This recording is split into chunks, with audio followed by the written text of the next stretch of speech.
wax ka baro kheyraadka badda ku jira waa kuwan kheyraadka badda ku jira hadaba sidee ayaa loo soo qabsadaa kheyraadka badda ku jira ama looga soo saaraa badda sidaad indhihiina ku aragtaanba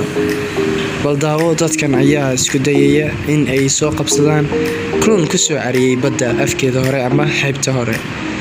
sii daawo bal fiidiyowga si aad uga qanacdo sida loo qabsado waxyaabaha badda ku jiro ee aadka ugu fiican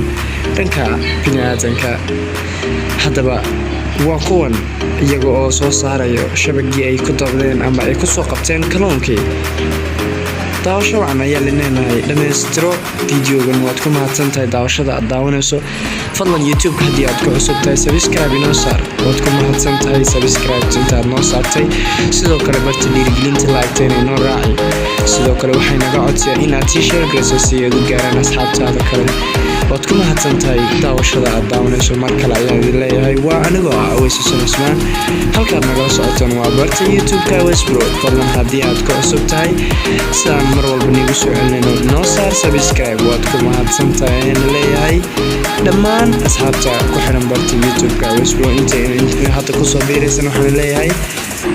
welcome to my youtube Aweys Bro fadlan waxaan niga raaligelinayaa maadaama aan labadan dhowrkan maalmood aan niga maqnaa fiidiyoyada aan soo tabin jirnay amba waxyaabaha aan soo tabin jirnay maanta waxaan halkan nigu haynaa sida loo soo qabsado kalluunka ama waxyaabaha kheyraadka ah ee badda ku jiro daawasho waxaan leeyahay waa anigoo ah Aweys Xuseen Cusmaan